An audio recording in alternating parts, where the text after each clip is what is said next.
topics in the special series on current affairs. So, special series on current affairs, we are planned to discuss one particular issue with a detailed knowledge. Okay. So, in sense, or comprehensive or approach. Last time, cryptocurrencies பண்ணிருந்தோம்.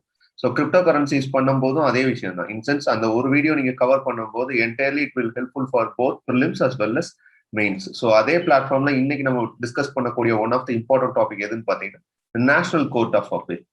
So national court of appeal அப்படின்னு வரும்போது it comes under the topic of judiciary. So ஜுடிஷியரியில இது ஒரு judicial reforms அப்படின்னு சொல்றாங்க. Okay, so judicial reforms அப்படின்னு வரும்போது very specifically it comes under the topic of general studies 2. Okay, general studies 2ல இருக்கக்கூடிய one of the important topic அப்படின்னு சொல்லலாம் இந்த particularly this national court of appeal. Okay, so அதை பத்தின இன்னைக்கு டீடைல்ஸ் தான் ஓவரால். ஓகே, ஸோ அப்போ ஓரளவுக்கு நம்ம என்ன இன்னைக்கு பார்க்க போறோம் அப்படின்னு பாத்தீங்கன்னா overall basic introduction about the judicial reforms.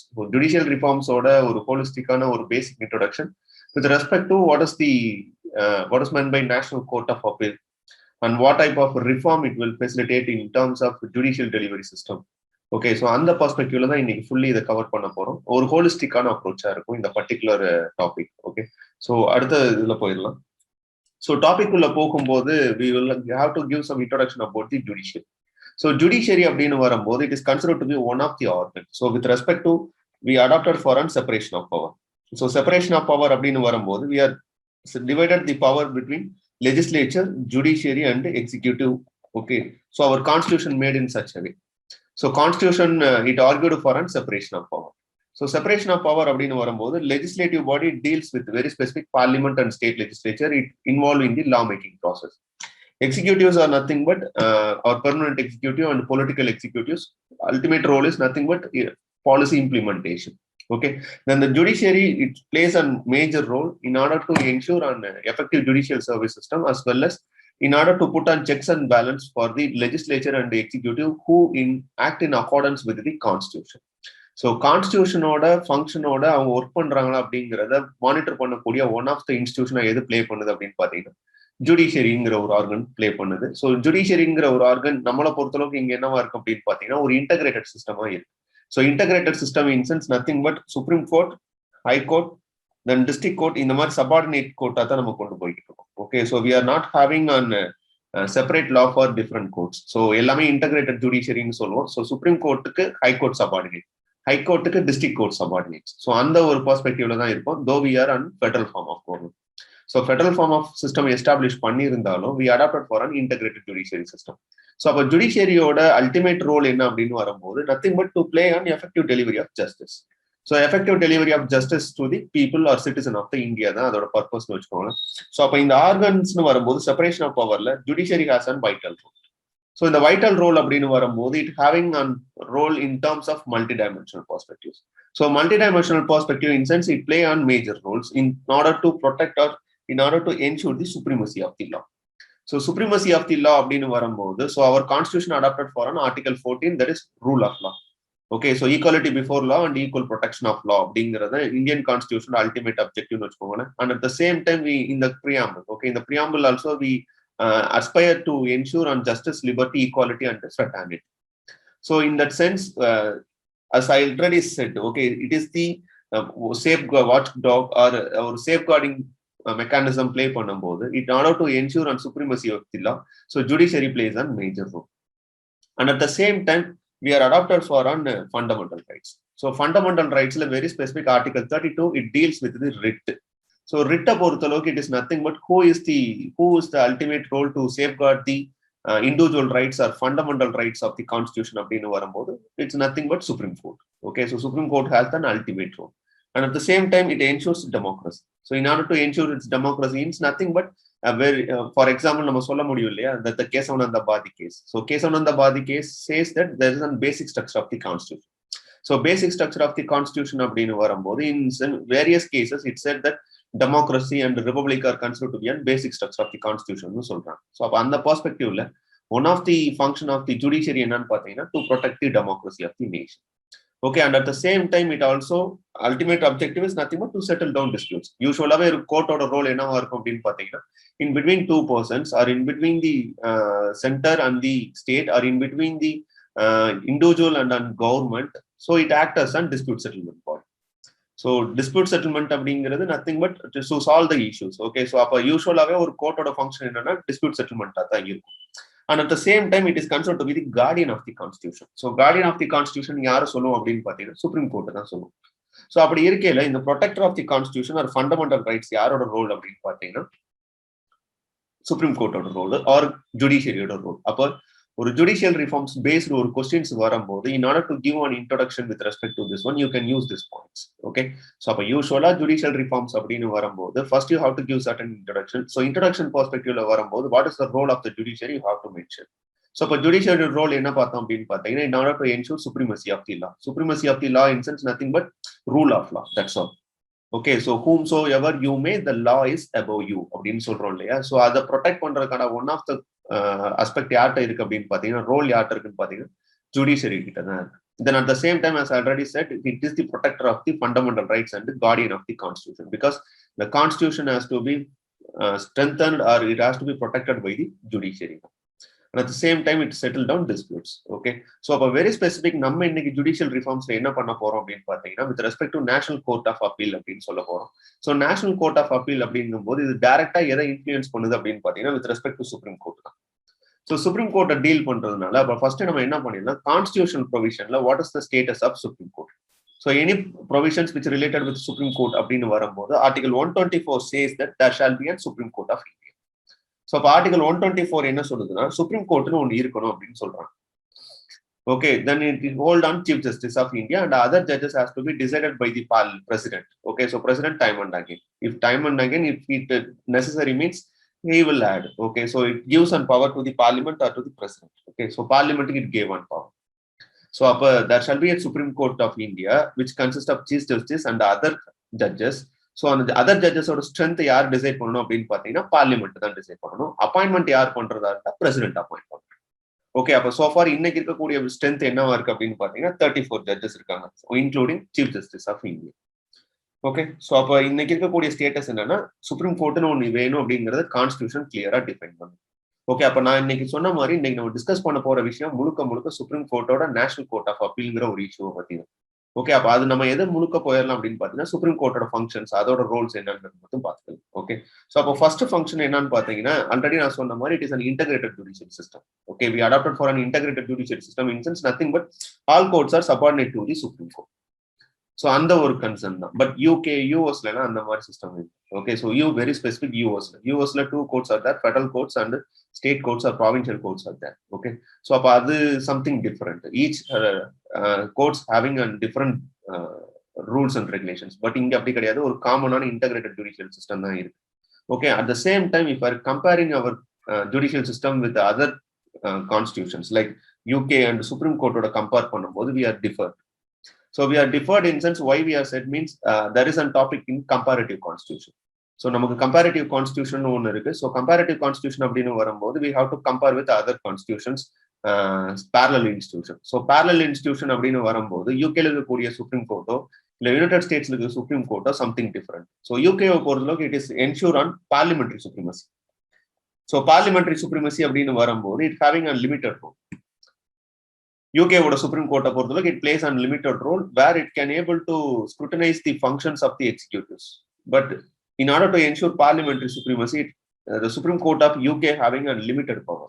Okay, it does not deal with the affairs of the parliament. So parliament order matters like it cannot able to reform or it, in order to justify anything அப்படிங்கிறது அங்க possible. It is having a limited possibilities. But at the Supreme Court of United States பொறுத்தளவுக்கு where judiciary is supreme. Okay, so judiciary சுப்ரீம்னு சொல்லுவாங்க, இங்க parliamentary சுப்ரீமசின்னு சொல்லுவாங்க. So our constitution give an balanced approach. என்ன மாதிரி பேலன்ஸை மெயின்டைன் பண்ணியிருப்பாங்க அப்படின்னு பார்த்தீங்கன்னா, ஸோ இந்த ரெண்டுல இருக்கக்கூடிய ஃபிளாஸை நம்ம ரெக்டிஃபை பண்ணியிருப்போம். ஸோ அந்த செப்பரேஷன் ஆஃப் பவர்னு சொல்லக்கூடிய இன்ஸ்டியூஷன்ஸ் இருக்கு இல்லையா, இந்த இன்ஸ்டியூஷன்ல இந்த டில்ட் வந்துடக்கூடாது. இன்சென்ஸ் ஒரு இன்ஸ்டியூஷன் என்ன ஆயிடக்கூடாதுன்னா அப்பர் ஹேண்ட் எடுத்துடக்கூடாது அப்படிங்கிறதுக்காண்டி ஒரு பேலன்ஸ்டு சிஸ்டம் கொண்டு வரணுங்கிறதுக்காண்டி இந்தியாவை பொறுத்தளவுக்கு பார்லிமெண்ட் சுப்ரீமும் கிடையாது, ஜுடிஷியரி சுப்ரீம் கிடையாது, கான்ஸ்டியூஷன் தான் சுப்ரீம்னு சொல்ற மாதிரி.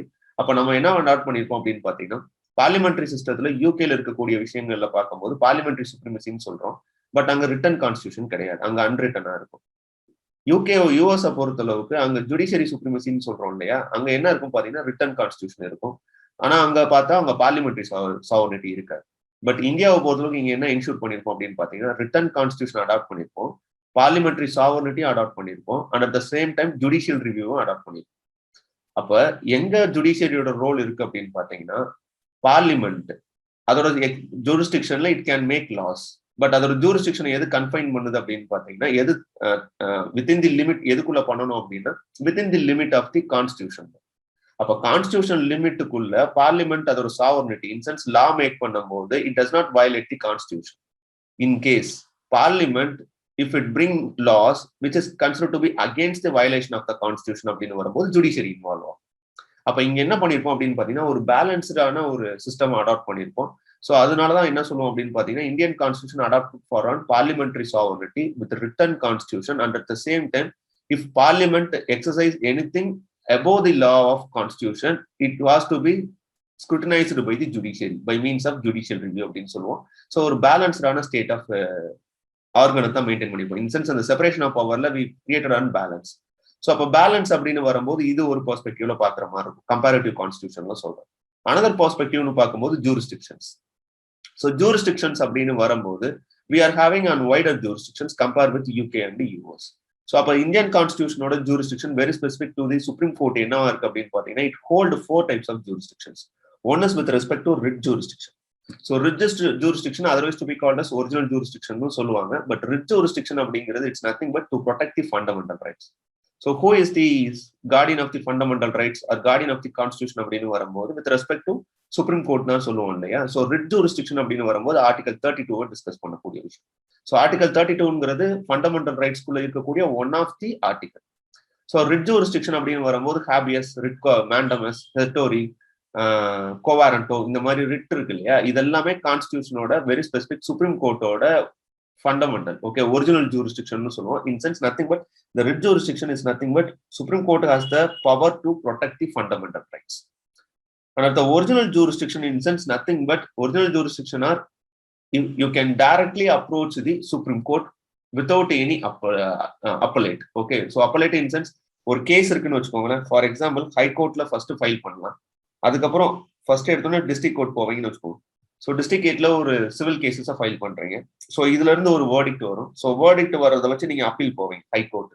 ஹை கோர்ட்ல கொடுக்குற அப்பீலை வச்சு என்ன பண்ணுவோம்னா சுப்ரீம் கோர்ட் போவோம். ஸோ இது அப்பலேட் ஜூரிஸ்டிக்ஷன் சொல்லுவோம் இல்லையா. ஸோ ஆனா ஒரிஜினல் ஜூரிஸ்டிக்ஷன் அப்படிங்கிறது டைரக்டாவே ஃபர்ஸ்ட் டைம் நீங்க என்ன பண்ணலாம்னா சுப்ரீம் கோர்ட்டை அப்ரோச் பண்ண முடியும். ஸோ அப்படி அப்ரோச் பண்ண முடியக்கூடிய விஷயங்கள் எதுன்னு பாத்தீங்கன்னா ஒன்னு with respect to writ jurisdiction, அதனாலதான் ஒரிஜினல் ஜூரிஸ்டிக்ஷனுக்குள்ள அதையும் கொண்டு வரலாம்னு சொல்றேன். Second thing is nothing but there is any disputes between the state and the center or in between the state அப்படிங்கிறதுலாம் ஒரிஜினல் ஜூரிஸ்டிக்ஷனுக்குள்ள வரும்.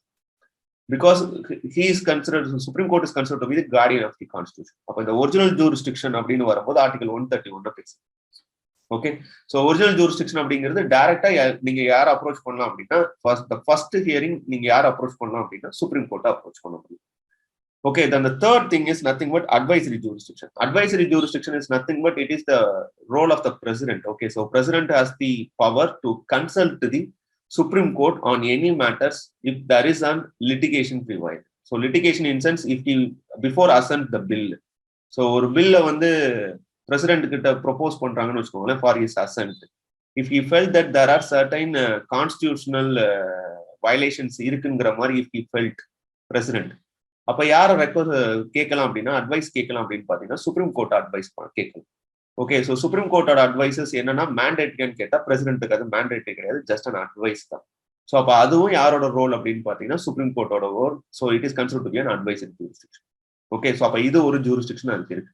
Then at the same time appellate jurisdiction. Appellate jurisdiction in sense nothing but ஒரு verdict high courtல கொடுத்துட்டாங்க, இந்த verdictக்கு நம்ம என்ன பண்ண போறோம் ரீகன்சிடரேஷன்ஸ் போறோம். ஸோ ரீகன்சிடரேஷன்ஸ் போகும்போது அப்போ அப்பலேட்டுக்கு போறோம். ஸோ அப்பலேட் ஜூரிஸ்டிக்ஷன் அப்படிங்கிறது நத்திங் பட் ஹை கோர்ட்டுக்கு மேல யார் இருக்காங்கன்னா சுப்ரீம் கோர்ட் இருக்காங்க.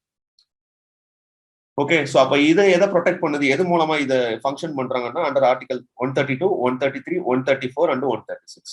So these are all the articles which ensures the power to the Supreme Court to deal on the matters of appellate jurisdiction. So அப்ப highest appellate jurisdiction or apex court எதுன்னு பாத்தீங்கன்னா supreme court தான். இதைத்தான் இன்னைக்கு நம்ம கிளியரா discuss பண்ண போறோம். ஸோ இன்னைக்கு நம்ம பார்க்க போற இந்த நேஷனல் கோர்ட் ஆஃப் அப்பீல்னு சொல்றோம் இல்லையா, இந்த நேஷனல் கோர்ட் ஆஃப் அப்பீல் எதை பேஸ் பண்ணது அப்படின்னு பாத்தீங்கன்னா இந்த அப்பலேட் ஜூரிஸ்டிக்ஷனை பேஸ் பண்ணது. Okay, rest of the things are nothing. Okay, so writ ஜூரிஸ்டிக்ஷனை பொறுத்தளவுக்கு நம்ம பார்த்தா கிளியரா ஃபண்டமெண்டல் ரைட்ஸ்குள்ள இருக்கக்கூடிய ரிட் எக்ஸசைஸ் பண்றதுக்கான ஜூரிஸ்டிக்ஷன் டைரக்டா நீங்க யாரை அப்ரோச் பண்ணலாம், if fundamental rights violate for you means you can directly approach the supreme Court. Original jurisdiction அப்படின்னு வரும்போது it is nothing but in between disputes between the centre and the state or in between the two states or one or two more states combined together against the central government means they can go to the original jurisdiction. By exercising original jurisdiction they can go and reach the Supreme Court. So இது ஒன்று. Okay, advisory jurisdiction அப்படிங்கிறது president advice கேட்கலாம் யார்கிட்ட அப்படின்னா supreme court. So in case ஏதாச்சும் ஒரு constitutional provisions ஏதாவது ஒன்று வயலேட் ஆகிற மாதிரி இவர் ரியலைஸ் பண்ணார்னா அதுக்கான அட்வைசஸ் யார்கிட்ட கேட்கலாம்னா சுப்ரீம் கோர்ட் கிட்ட கேட்கலாம். அப்பலேட் ஜூரிஸ்டிக்ஷன்ங்கிறது வேற ஒன்றும் கிடையாது. ஸோ ஒரு கோர்ட்ல கொடுக்கக்கூடிய வேர்டிக்ட்டுக்கு நம்ம என்ன பண்றோம், ரீகன்சிடரேஷன்ஸ் போறோம். ஸோ ரீகன்சிடரேஷன்ஸ் போகும்போது அப்ப என்ன பண்றோம், அப்பலேட் கோர்ட்டுக்கு போறோம். அப்ப அப்பலேட் கோர்ட்டுங்கிறது அடுத்து இருக்கக்கூடிய ஹையஸ்ட் கோர்ட். அப்ப ஹை கோர்ட்டுக்கு மேல இருக்கக்கூடிய ஹையஸ்ட் கோர்ட் எதுன்னு பாத்தீங்கன்னா சுப்ரீம் கோர்ட் தான். ஸோ இன்னைக்கு நம்ம முழுக்க டிஸ்கஸ் பண்ண போற ஏரியா எதுன்னு பாத்தீங்கன்னா அப்பலேட் ஜூரிஸ்டிக்ஷன். ஓகே, ஸோ அப்ப அந்த அப்பலேட் ஜூரிஸ்டிக்ஷன் அப்படிங்கிறது one of the important things. So இந்த அப்பலேட் ஜூரிஸ்டிக்ஷனுக்கும் இன்னைக்கு நம்ம பார்க்க போற ஜுடிஷியல் ரிஃபார்ம்ஸ்க்கு என்ன லிங்க் இருக்கு அப்படின்னு பாத்தீங்கன்னா ultimate goal of the judiciary என்னன்னு பாத்தீங்கன்னா justice delivery system. So justice delivery system அப்படின்னு வரும்போது இந்தியன் ஜுடிஷியல் சிஸ்டத்துல இருக்கக்கூடிய ஒரு ஸ்ட்ரக்சர் ஆர் ஆர்கிடெக்சர்னு சொல்லுவோம் இல்லையா, அந்த கட்டமைப்பு என்னவா இருக்கு அப்படின்னா நான் ஆல்ரெடி சொன்ன மாதிரி ஒரு இன்டகிரேட்டட் ஜுடிஷியல் சிஸ்டமா இருக்கு. Integrated judiciary system in sense each court R subordinate to another court. So அப்ப சபார்டினேட் கோர்ட்ஸ் அப்படின்னு வரும்போது சுப்ரீம் கோர்ட்டுக்கு யார் சபார்டினேட் கோர்ட்னா ஹைகோர்ட் யார் சபார்டினேட் கோர்ட்னா டிஸ்ட்ரிக்ட் கோர்ட்ஸ். ஸோ இந்த ஒரு கட்டமைப்பு இருக்கு இல்லையா, இந்த கட்டமைப்புல அவங்க என்ன பண்றாங்கன்னா they want to try to bring some changes in it. அதுதான் இந்த நேஷனல் கோர்ட் ஆஃப் அப்பீல். இந்த அப்பலேட் ஜூரிஸ்டிக்ஷன்ல they try to make some alternates. So alternate பண்றதுக்கு ட்ரை பண்றாங்க in order to nothing but they try to decentralise the power of the supreme court. So supreme கோர்ட்டோட power என்ன பண்றாங்கன்னா they try to decentralise. So அந்த decentralisation ப்ராசஸ்க்கு அப்படின்னா ஒரு term தான் நேஷனல் கோர்ட் ஆஃப் அப்பீல்ங்கிறது. அடுத்து வரக்கூடிய ஸ்லைட்ஸ்ல நம்ம அதை கிளியரா பார்க்கலாம். ஓகே, ஸோ அதுக்கு முன்னாடி என்ன அப்படின்னு பாத்தீங்கன்னா இந்த ஜுடிஷியல் டெலிவரி சிஸ்டம் இருக்கு இல்லையா, இது எவ்வளவு எஃபெக்டிவா இங்க ஃபங்க்ஷன் ஆகிட்டு இருக்கு at present. So without knowing those datas you cannot able to defend that National court of appeal. So national court of Appeal நம்மளால டிஃபெண்ட் பண்ண முடியாது அந்த டேட்டாஸோ இல்ல அதை பத்தின ஒரு ஜஸ்டிபிகேஷனோ இல்லைன்னு. அப்போ first basic function of the judiciary என்னன்னு பாத்தீங்கன்னா effective delivery of justice to all. So for all அப்படிங்கிறது அதுல இருக்கக்கூடிய ஒன்று. ஏன்னா பிரியாம்பிள் அதை தான் எம்பசைஸ் பண்ணும். Okay, so justice socio political எக்கனாமிக்னு சொல்றது இல்லையா. ஸோ ஜஸ்டிஸ் அப்படின்னு ஒரு justice liberty equality fraternity. So இதுல ஜஸ்டிஸ் அப்படின்னு வரும்போது அங்க சொல்லக்கூடிய விஷயங்கள் socio political and economic justice. So அப்ப அதுல என்ன இருக்கு அப்படின்னு பாத்தீங்கன்னா லீகல் ஜஸ்டிஸை ப்ரொடெக்ட் பண்ணக்கூடிய ரோல் யாருக்கு இருக்குன்னு பாத்தீங்கன்னா வெரி ஸ்பெசிபிக் ஜுடிஷியரிக்கு இருக்கு. At the same time supreme கோர்ட்டுக்கு அதிகமாகவே இருக்கு. அப்ப என்ன ஃபங்க்ஷன்ஸ் போய்கிட்டு இருக்கு அப்படின்னா இப்ப இருக்கக்கூடிய இஷ்யூஸ் என்ன வரும் ஓவரால். ஓகே, ஸோ ஜுடிஷியல் ரிஃபார்ம்ஸ்ல இருக்கக்கூடிய ஓவரால் இஷ்யூஸ் என்ன இருக்கு அப்படின்னு பாத்தீங்கன்னா இன்னைக்கு இருக்கக்கூடிய கரண்ட் டேட்டா. ஸோ இதுல இருந்து எங்க வேணாலும் உங்களுக்கு ட்ரிகர் ஆகும் பாயிண்ட்ஸ். ஸோ இன்சென்ஸ் இந்த பேஸ் பண்ணி தான் இது ஒரு பெரினியல் இஷ்யூஸ் இன்சென்ஸ் நீங்க நியூஸ் பேப்பர்ல தொடர்ந்து பார்க்கக்கூடிய விஷயங்கள் தான் இது எல்லாமே. ஸோ ஏதோ ஒரு விதத்துல என்ன ஆகிட்டு இருக்கும் பாத்தீங்கன்னா டைம் அண்ட் அகைன் இது ரிப்பீட் ஆகிக்கிட்டே இருக்கும். ஸோ நம்மளும் என்ன பண்ணுவோம் அப்படின்னு பாத்தீங்கன்னா அதுக்கான பாயிண்ட்ஸ் ரெடி பண்ணிக்கிட்டே இருக்கும். பட் நான் என்ன சொல்றேன் அப்படின்னா ஒரு ஸ்டாக் பாயிண்ட்ஸ் நம்ம ரெடி பண்ணிக்கலாம். ஸோ ஸ்டாக் பாயிண்ட்ஸ்னு ஒன்று ரெடி பண்ணிக்கிட்டோம் அப்படின்னா any time but any cause உங்களுக்கு கொஸ்டின்ஸ் ட்ரிகர் ஆகும் போது இல்ல இந்த இஷ்யூஸ் ட்ரிகர் ஆகும் போது you can refer that point. அவ்வளவுதான். நியூவா ஏதாவது அடிஷனா இருந்தா மட்டும் நம்ம ஆட் பண்ணிக்கலாம். That's all. அப்ப இப்ப இருக்கக்கூடிய இஷ்யூஸ் என்ன இருக்கு ஜுடிஷியல் சிஸ்டத்துல அப்படின்னா inordinate delay in the appointment process. So appointment ப்ராசஸ்ல இருக்கக்கூடிய issues with respect to collegium. Okay, so time and again என்ன ஆகிட்டு இருக்குன்னு பாத்தீங்கன்னா இந்த அப்பாயின்மெண்ட் ப்ராசஸ்ல நமக்கு இருக்கக்கூடிய இஷ்யூஸ் நம்ம ஃபேஸ் பண்ணிக்கிட்டே தான் இருக்கும். ரீசெண்டா இருக்கக்கூடிய அப்பாயின்மெண்ட் இஷ்யூஸ்ல வெரி ஸ்பெசிபிக் கிட்டத்தட்ட 25 கோர்ட்ஸ்ல ஒரு 400 ஜட்ஜஸ் வேகன்சிஸ் இருக்குன்றாங்க ஹை கோர்ட்ல. ஓகே, ஸோ அப்போ கிட்டத்தட்ட என்ன ஆகுதுன்னு பாத்தீங்கன்னா இந்த இனார்டினேட் டிலே இன் அப்பாயின்மெண்ட். ஸோ அது எதுக்கான ரீசனா என்ன அது இமீடியட் காஸ் பண்ணும் இன்சென்ஸ் இமீடியட்டா அது என்ன ரிசல்ட்டை ப்ரொடியூஸ் பண்ணும்னா பெண்டிங் ஆஃப் கேசஸ் தான், அது டிலே இன் ஜஸ்டிஸ் தான். ஓகே, ஸோ அப்ப இது ஒரு இஷ்யூஸ் வெரி ரீசென்ட்லி போய்கிட்டு இருந்தது தான். ஸோ இதை டிஃபெண்ட் பண்ற விஷயமா தான் இந்த ஆல் இண்டியா ஜுடிஷியல் சர்வீஸை பத்தி பேசினாங்க. அது நம்ம ஒரு வீடியோ கூட பண்ணிருக்கோம், what is meant by All India Judicial Service அப்படிங்கிறது. ஸோ அதை வேணா நீங்க கவர் பண்ணிக்கலாம். If you want to know the meaning and purpose of All India Judicial Service means அதை நம்ம டிஸ்கஸ் பண்ணலாம். தென் கொலிஜியம் சிஸ்டத்துல இருக்கக்கூடிய இஷ்யூஸ் அதை பேஸ் பண்ணி நேஷனல் ஜுடிஷியல் அப்பாயின்மெண்ட் கமிஷன் ஒன்று கொண்டு வந்தது. ஸோ அதெல்லாம் ஒரு டிபேட்ல இருக்குன்னு வச்சுக்கோங்களேன். Then master of roster one of the issue. இது ரீசெண்டா இப்போ கொஞ்சம் இல்லை, பட் வெரி ஃப்ரீக்வெண்டா இருக்கிற நியூஸ் தான் இதுவுமே. இந்த மாஸ்டர் ஆஃப் ரோஸ்டர் அப்படிங்கிறது, மாஸ்டர் ஆஃப் ரோஸ்டர்ங்கிறது it's nothing but chief justice of India. He can decide on his own discretion that he can appoint any benches to deal with the cases. So constitutional laws based பண்ணி cases இருக்கு இல்லையா, so அதை decide பண்றது, அந்த bench appoint பண்றது, அந்த பெஞ்ச்ல யாரெல்லாம் members இருக்கணுங்கிறத appoint பண்றது, என்னைக்கு அந்த கேஸ் எடுத்து டிஸ்கஸ் பண்ணணுங்கிறத டிசைட் பண்றது, இது எல்லாமே யாருன்னு பாத்தீங்கன்னா சீஃப் ஜஸ்டிஸ் ஆஃப் இந்தியா தான். அப்போ ஒரு இண்டிவிஜுவல் பர்சனுக்கு how he can get and so much power அப்படிங்கிறது இந்த மாஸ்டர் ஆஃப் ரோஸ்டர்ல இருக்கக்கூடிய ஒன் ஆஃப் த டிபேட். இதுவும் கிட்டத்தட்ட ரீசெண்ட் அஃபேர்ஸ்ல இருக்கிற ஒரு விஷயம் தான். தென் இது நம்ம ரெகுலராகவே பார்க்குற விஷயம், judicial activism which is overreach. Yesterday in sense November 26 அந்த கான்ஸ்டிடியூஷனல் டே செலிப்ரேஷன்ல கூட president emphasise these things. Okay, indirectly. So இன்டைரக்டா என்ன சொல்லியிருப்பாருன்னா, it has to maintain its limitations, அந்த மாதிரி ஒரு விஷயங்கள் பேசியிருப்பார். Okay, so it doesn't mean that ஒரு கவர்மெண்ட்டை ரன் பண்ற ரோல் வந்து ஜுடிஷியரியோட ரோல் கிடையாது. In order to it has to make and checks and balance where government is function accordingly அப்படிங்கிற மாதிரி ஒரு விஷயங்கள் பேசியிருப்பாரு. நேற்று நியூஸ் பேப்பர் நீங்க ரீட் பண்ணிருந்தீங்கன்னா கூட தெரியும், எஸ்டர்டே நியூஸ் பேப்பர்ல அது இருந்தது. ஓகே, ஸோ இந்த கான்ஸ்டிடியூஷனல் டே செலிப்ரேஷன்ல president hint that there is a balance between the judicial activism and the judicial overreach. இது நம்ம ஒரு தனி டாபிக் எடுத்து ஒரு நாள் டிஸ்கஸ் பண்ணலாம். Okay, then one of the major important issues with respect to this one is pending of cases and inordinate delays. So இது எல்லாம் எங்க போய் ரீச் ஆகுது அப்படின்னு பாத்தீங்கன்னா இந்த பெண்டிங் ஆஃப் கேசஸ் தான். ஸோ இன்னைக்கு டிஸ்கஸ் பண்ணக்கூடிய விஷயங்களும் இதுதான். அப்புறம் இந்த கண்டெம்ட் ஆஃப் கோர்ட்டுங்கிற இஷ்யூவும் போய்கிட்டு தான் இருக்கு. ஸோ ரெகுலரா என்ன பண்றோம், we are criticizing the Supreme Court and his judges in the social media platform. So அதையுமே நேற்று ஒரு ஹிண்டா பேசியிருக்காங்க. ஓகே, தென் இந்த கொலிஜியம் சிஸ்டம் ஒரு இஷ்யூல இருக்குதான். ஸோ இதெல்லாமே என் பேச்சு நம்ம ட்ரிகர் ஆகும் போது அதுக்கான லீட் எடுத்து நம்ம பேசிக்கலாம். இன்னைக்கு நம்ம டிஸ்கஸ் பண்ண வேண்டிய விஷயங்கள் இந்த பெண்டிங் ஆஃப் கேசஸ். இதை சார்ட் அவுட் பண்றதுக்கு how National court of Appeal will help. So national court of Appeal எப்படி இதை ஹெல்ப் பண்ணி இதை ஓவர் கம் பண்ண போகுது அப்படிங்கிறத தான் நம்ம டிஸ்கஸ் பண்ண போறோம்.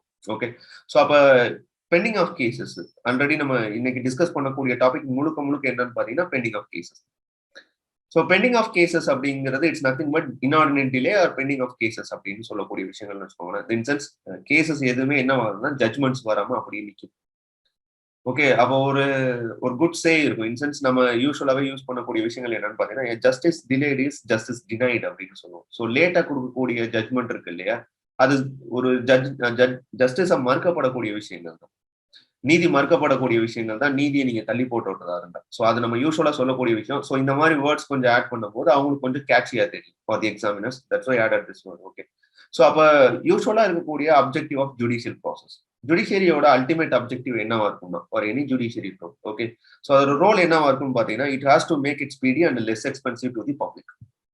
ஸோ பப்ளிக் கிட்ட எவ்வளோக்கு எவ்வளோ குயிக்கா ஒரு ஜஸ்டிஸ் டெலிவரியை நீங்க கொண்டு போய் ரீச் பண்ணிடுறீங்களோ with utmost less expensiveness. Okay, so குறைஞ்சபட்ச செலவுல நீங்க எவ்வளவு ஸ்பீடா ஒரு ஜஸ்டிஸ் டெலிவர் பண்ணிடுறீங்களோ அதுதான் ஒரு கவர்னன்ஸ்க்கான மெஷர்மெண்ட்டும் கூட. ஓகே, ஸோ கவர்னன்ஸ்க்கான மெஷர்மெண்ட் ஆர் குட் கவர்னன்ஸ்க்கான மெஷர்மெண்ட் அதுதான். வித் ரெஸ்பெக்ட் டு அதர் திங்ஸ்னு வரும்போது கான்ஸ்டிடியூஷனோட பர்பஸ் அங்கதான் ஃபுல்ஃபில் ஆகும். Because you defend for on justice. Okay, so justice can defend பண்றோம் very specific article 39ல அது நம்ம கிளியராவே எம்பசைஸ் பண்றோம். ஸோ அப்போ ஒரு கொஸ்டினர் ஒரு எக்ஸாமினர் எதை டிமாண்ட் பண்ணுவார்னா what is the minimum requirement of the article which involve in the delivery of justice அப்படின்னு வரும்போது with respect to we are added on article 39A in the 42nd Amendment Act 1976. So it says that we have to promote the justice. Who has the authority to promote the justice means the state. So it is the role of the state to ensure and justice to all. So justice to all in sense nothing but to promote an equal opportunity. And to on maximum it has to provide the free legal services. So free legal aid services means nothing but in the free of cost. To on maximum it has to facilitate the justice delivery system to the people who are in the downtrodden. So கடைசியில இருக்கக்கூடிய அந்த cross ரூட்னு சொல்றோம் இல்லையா, so விளிம்பு நிலையில் இருக்கவங்க those who are marginalized சொல்லுவோம் இல்லையா, இவங்களுக்குமே you have to deliver the justice to an affordable cost or in the free legal services. So அதைத்தான் நம்ம ப்ரொமோட் பண்றதுதான் one of the ultimate objective of the judiciary or with respect to constitution or with respect to government. But எவ்வளோ reforms கொண்டு வந்திருந்தாலும் அங்க backlog of cases நடந்துகிட்டே இருக்கு. அதை நம்ம டேட்டாஸ் பார்க்கும்போது தெரியும் எவ்வளவு கேசஸ் இது வரைக்கும் பெண்டிங் இருக்கு அப்படிங்கறத உங்களால ஃபைண்ட் அவுட் பண்ண முடியும். அப்ப என்ன நடக்குது அப்படின்னு பாத்தீங்கன்னா, இந்த ரிஃபார்ம்ஸ் நடக்கிறது ஒரு தொடர்ந்து நடந்துகிட்டே இருக்கிற ஒரு விஷயம் தான். ஸோ தொடர்ந்து நடந்துகிட்டே இருக்கு அப்படின்னு பாத்தீங்கன்னா, ஸோ டே பை டே பேசிஸ்ல or with respect to structural ரிஃபார்ம்ஸ்ங்கிற பேசிஸ்ல they are bring many reforms in the judicial delivery system. Justice delivery சிஸ்டத்துல they are giving on many reforms. So அதுல to the downtrodden or to reach to the marginalized people or to reach for the all free legal services அப்படின்னு வரும்போது we are adopted for many reforms. So இது எல்லாமே reforms பண்ணிக்கிட்டு இருக்கக்கூடிய விஷயங்கள் தான். One is very specific national legal service authority. So it is created by means of statutory basis. So சட்டம் மூலமா ஏற்றப்பட்ட ஒன்று. ஸோ இதோட பர்பஸ் என்ன அப்படின்னு வரும்போது nothing but to facilitate on free legal services at an affordable cost. So legal services at an affordable cost. Okay, so free or at an affordable cost அப்படிங்கிற மாதிரி வச்சுக்கணும். So legal services to on people who are not access the common judicial system. So அப்ப அதுக்கு create பண்றதுக்கு என்ன create பண்றாங்கன்னா alternate dispute redressal mechanisms சொல்லுவாங்க. இது நமக்கு டாபிக்ல இருக்கு. ஸோ ஜெனரல் ஸ்டடீஸ்ல ஆல்டர்னேட் டிஸ்பியூட் ரெட்ரஸல் மெக்கானிசம்ஸ்னு ஒரு டாபிக் இருக்கும். Alternate dispute redressal in sense யூஸ்வலா நம்ம டிஸ்பியூட் இருந்தா யாரை போய் ரீச் பண்ணுவோம் அப்படின்னு பாத்தீங்கன்னா கோர்ட்ஸ். ஓகே, எய்தர் சபார்டினேட் கோர்ட்ஸோ இல்லை டிஸ்ட்ரிக்ட் கோர்ட்ஸோ இல்லை ஹை கோர்ட்ஸோ சுப்ரீம் கோர்ட்டோ நம்ம ரீச் பண்றோம்னு வச்சுக்கோங்க. அப்ப அதுக்கான ஆல்டர்னேட் இருக்குமா அப்படின்னா alternate they facilitated. So in order to solve the dispute in the amicable mechanism. Amicable mechanism in sense through by means of compromise. So இது ஒரு வின்-வின் சுச்சுவேஷன் மாதிரி, யாருக்கும் நெய்தர் லாஸ் நாட் ப்ராஃபிட் அப்படிங்கிற மாதிரி. ஒரு amicable சுச்சுவேஷன்ல என்ன பண்ணுவாங்கன்னா டிஸ்பியூட்ஸை சால்வ் பண்ணக்கூடிய விஷயங்கள் தான். அதுதான் ஆர்பிட்ரேஷன் அண்ட் கன்சிலியேஷன் சொல்லுவாங்க.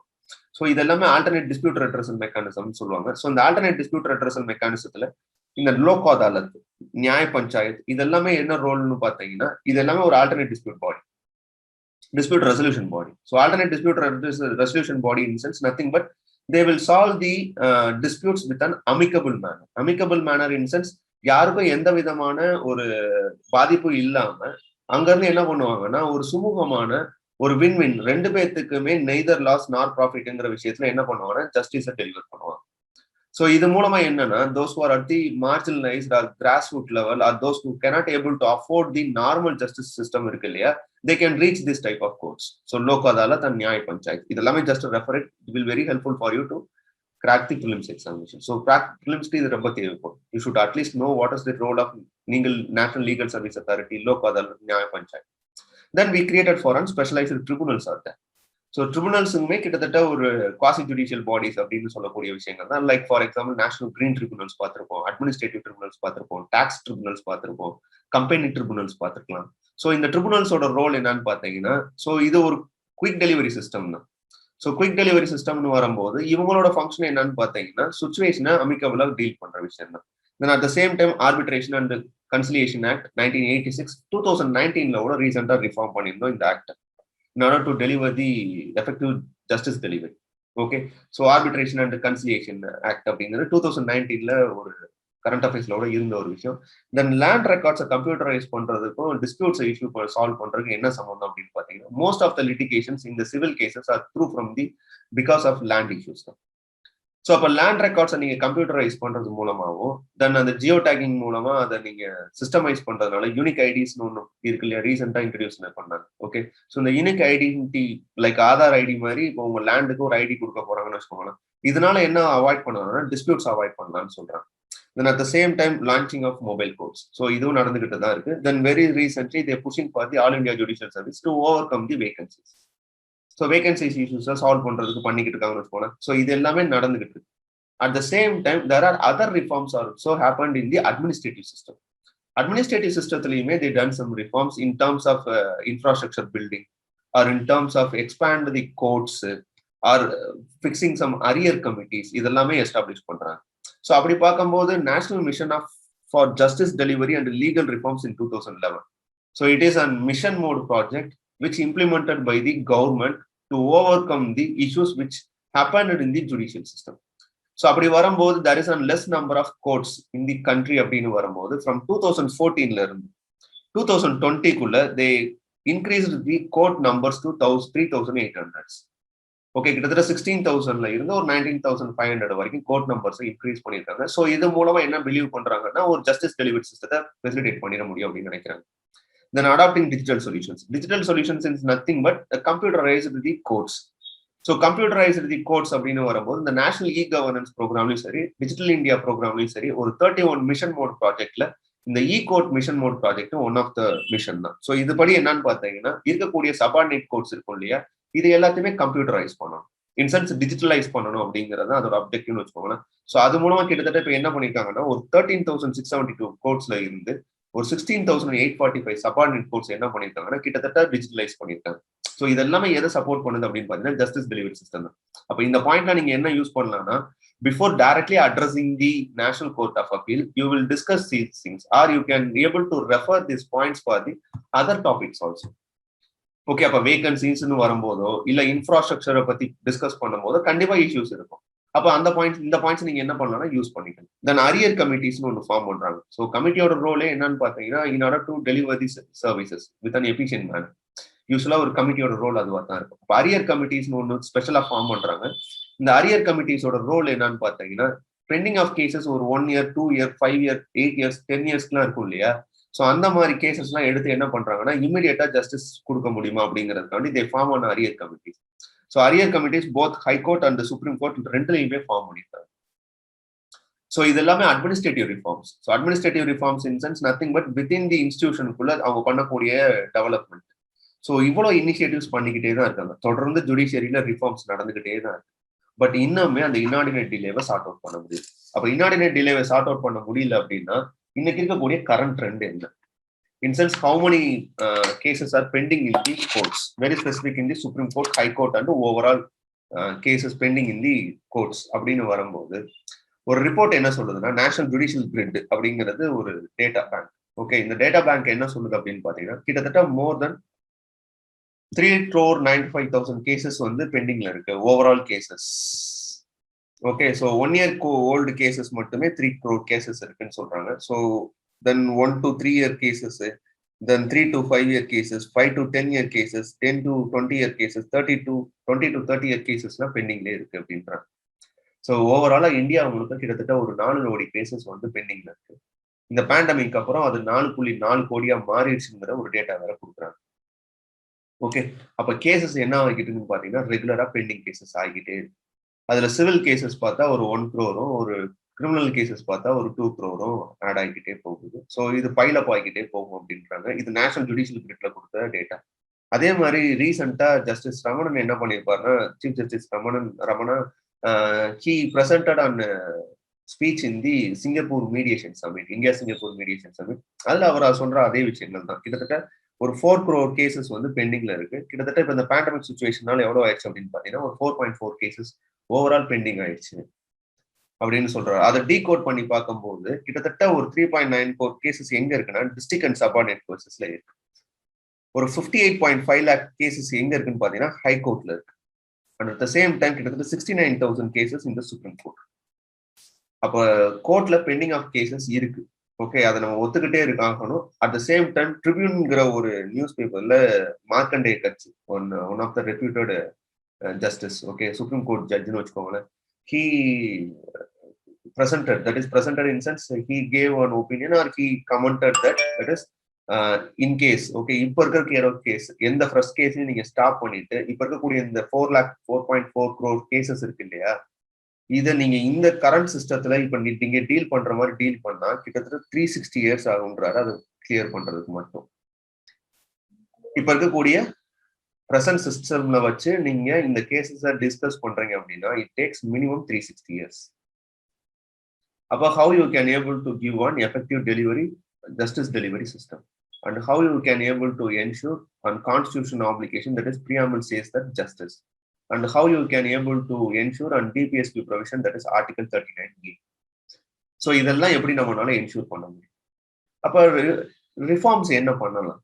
அப்ப ரிஃபார்ம்ஸ் எங்க பண்றது அப்படின்னு பாத்தீங்கன்னா நத்திங் பட் அந்த இஷ்யூஸ் எங்க வருது அப்படின்னு பாத்தீங்கன்னா ஒரு விஷயம் ஃபைண்ட் அவுட் பண்றாங்க. கிட்டத்தட்ட இந்த வெரி ஸ்பெசிபிக் சுப்ரீம் கோர்ட்டோட கேசஸ் எப்படி சார்ட் அவுட் பண்றது. ஸோ இந்த ஹை கோர்ட்டு சுப்ரீம் கோர்ட்டோட வெரி ஸ்பெசிபிக் நம்ம சுப்ரீம் கோர்ட்டை டீல் பண்றோம் இல்லையா, ஆனா ஹை கோர்ட்டும் சபார்டினேட் கோர்ட்லயுமே கேசஸ் பெண்டிங் அதிகமாகிட்டே தான் போகுது. அப்ப இதை எப்படி ஓவர் கம் பண்றது? வெரி ஸ்பெசிபிக் சுப்ரீம் கோர்ட்டுங்கிறது ஒரு one of the considered to be an guardian of the constitution சொல்றோம். அது டெமோக்ரஸியை ப்ரொடெக்ட் பண்ணக்கூடிய ஒரு இன்ஸ்டிடியூஷன் சொல்றோம். ஓகே, ஸோ அது ஃபண்டமெண்டல் ரைட்ஸை ப்ரொடெக்ட் பண்ணக்கூடிய இன்ஸ்டிடியூஷன் சொல்றோம். பட் ஓவராலா பார்த்தா கிட்டத்தட்ட 69,000 கேசஸ் பெண்டிங்ல இருக்கு. How we can able to sort out. So எப்படி இதை ஓவர் கம் பண்றது அப்படின்னா, அதுக்கு தான் என்ன ப்ரொபோசல்ஸ் கொண்டு வராங்க அப்படின்னு பார்த்தீங்கன்னா, ஸோ அப்போ ரீசன்ஸ், ஓகே, ஸோ அதுக்கு முன்னாடி ஃபர்ஸ்ட் ரீசன்ஸ் பார்த்தலாம், சாரி, ஓகே. ஸோ அப்போ ரீசன்ஸ் என்ன, ஓவராலா இந்த கேசஸ் இருக்கு இல்லையா, ஸோ இவ்வளோ கேசஸ் பெண்டிங் ஆகிறதுக்கான ரீசன்ஸ் என்ன. ஸோ ரீசன்ஸ் என்ன மேஜர் அப்படின்னு வரும்போது அவங்க சொல்லக்கூடிய ஜென்ரல் டிஸ்கஷன்ஸ், ஜென்ரல் ரீசன்ஸ் அப்படிங்கிறது யூஸ்வலா இது என்னன்னா லா கமிஷன் ரெக்கமெண்டேஷன்ஸ் இருக்கும். ஸோ லா கமிஷன் ரெக்கமெண்டேஷன்ல, ஸோ இதுல 125th law commission recommendation, okay, it deals with the supreme court. So இந்த 125th லா கமிஷன் ரெக்கமெண்டேஷன்ல ஜென்ரலா இருக்கக்கூடிய டிலேனஸ் எதனால ஆகுது அப்படின்னு பாத்தீங்கன்னா, ஒன்னு கவர்மெண்ட் காஸ்ட் டிலேஸ், இன்னொன்று லிட்டிகன்ட் காஸ்ட் டிலேஸ், இன்னும் court cost delays and bar cost delays. So government என்ன பண்ணுது அப்படின்னு பாத்தீங்கன்னா, கவுண்டர் அஃபிடவிட் பண்றதுல it make some delayness. Okay, it takes even இந்த பெகசஸ் இஷ்யூஸ் கூட நம்ம பார்த்தோம். ஓகே, ஸோ பெகசஸ் இஷ்யூஸ் அப்படிங்கிறது நத்திங் பட் இந்த ஸ்பைவேர். ஓகே, ஸோ அதுலேயே அந்த டிலேனஸ் இருக்கிறத நம்ம ரியலைஸ் பண்ண முடியும். ஓகே, ஸோ அப்போ அந்த பெகசஸ் இஷ்யூஸ் வரும்போது சும்மா ஃபார் எக்ஸாம்பிள் சொல்றேன். ஸோ கவுண்டர் அஃபிடவிட் ஃபைல் பண்றதுல இருக்கக்கூடிய இஷ்யூஸ். இந்த லிட்டிகன் காஸ்ட் டிலேஸ் அப்படின்னு வரும்போது அட்ஜர்ன்மெண்ட்ஸ், இன்சென்ஸ் நம்பர் ஆஃப் ப்ரொசீடிங்ஸை ஹையர் ப்ரொசீடிங்ஸை கேட்கறது. ஓகே, ஸோ இந்த அட்ஜர்ன்மெண்ட்ஸ்ங்கிறது தள்ளி வைக்க சொல்லி கேட்பாங்க இல்லையா, ஸோ அதனால ஆகக்கூடியது. கோர்ட் காஸ்ட் டிலேஸ்ங்கிறது அது ஒரு மல்டி டைமென்ஷன். ஓகே, அது due to delayness in the vacancy, pending of vacancies, இல்ல இன்ஃப்ராஸ்ட்ரக்சர் டிலேனஸ், இல்ல ப்ரொசீடிங்ஸ்ல இருக்கக்கூடிய இஷ்யூஸ், இதெல்லாம் சார்ட் அவுட் பண்ணக்கூடிய விஷயங்கள். Bar cost delays, so bar கவுன்சில்ஸ்ல இருக்கக்கூடிய இஷ்யூஸ். ஸோ இது எல்லாம் தான் ஜென்ரலா என்ன பண்ணுதுன்னு பாத்தீங்கன்னா இவ்வளவு வேகன்சிஸ்க்கு ரீசனா இருக்கு அப்படின்னு சொல்றாங்க. ஸோ அப்ப இது இன்னைக்கு தான் இருக்கு அப்படின்னு கேட்டீங்கன்னா இல்ல, ஃப்ரம் தி கான்ஸ்டியூஷன் அடாப்ஷன் ஆனதுக்கு அப்புறம் சொல்றேன். கான்ஸ்டியூஷன் அடாப்ஷன் ஆனதுக்கு அப்புறம் ஸோ எக்ஸ்போனன்ஷியலா க்ரோ ஆகுதுன்னு சொல்றாங்க. இந்த கேசஸோட நம்பர்ஸ் இருக்கு இல்லையா, இது என்ன ஆகுது அப்படின்னு பாத்தீங்கன்னா எக்ஸ்போனன்ஷியலா க்ரோ ஆகுது அப்படின்றாங்க. ஸோ எக்ஸ்போனன்ஷியலா க்ரோ ஆகும்போது ஒரு 10 years டேட்டாவை ஸ்டடி பண்ணும்போது ஒரு 1986லனா இது ஒரு ஹைலி எக்ஸ்போனன்ஷியல். ஓகே, ஸோ அப்போ ஆகும்போது என்ன ஆகுதுன்னு பாத்தீங்கன்னா இன்னைக்கு இருக்கக்கூடிய ஸ்டேட்டஸ் கிட்டத்தட்ட ஒரு 3 கோடி கேசஸ் பெண்டிங் இருக்கு. வெரி ஸ்பெசிபிக் 4.4 கேசஸ் சொல்றாங்கன்னு வச்சுக்கோங்க. ஓகே, ஸோ அப்போ இது எப்படி சார்ட் அவுட் பண்றது அப்படின்னு பார்த்தா இதெல்லாம் ஒரு டிலேஸ் அப்படிங்கிறது இருக்கு. ஓகே, அது போக ஸ்பெசிஃபிக்கா என்ன டிலேஸ் இருக்கு, ஸ்பெசிஃபிக்கா நான் சொன்ன மாதிரி வேகன்சிஸ். ஸோ வேகன்சிஸ்னு வரும்போது கிட்டத்தட்ட 400 judges. Okay, so 400 judges in 25 High Courts are get vacant. Okay, so lower judges இருக்கும் இல்லையா, subordinate courts and district courts, அதுல மட்டுமே கிட்டத்தட்ட ஒரு 5,000 ஜட்ஜஸோட சீட்டிங்ஸ் வந்து வேக்கண்டா இருக்கு. ஸோ அப்போ இதனால என்ன ஆகும் பார்த்தீங்கன்னா கேசஸை டீல் பண்றதுக்கு எஃபெக்டிவ் ஸ்ட்ரென்த் இல்லை, ஹவுஸ்ல ஸ்ட்ரென்த் இல்லை. ஸோ அதனால என்ன ஆகுது அப்படின்னு பார்த்தீங்கன்னா டிலே ஆகும் justice. At the same time ஒரு chief justice of India he criticized that Indian court of கோர்ட்டோட டிலேனஸ் இருக்கு இல்லையா, அதுக்கு ரீசன் என்ன சொல்றாரு அப்படின்னு பாத்தீங்கன்னா it call to beyond luxurious litigation அப்படின்னு சொல்றாரு. லக்ஸூரியஸ் லிட்டிகேஷன் அப்படிங்கிறது it's nothing but those who are affordable.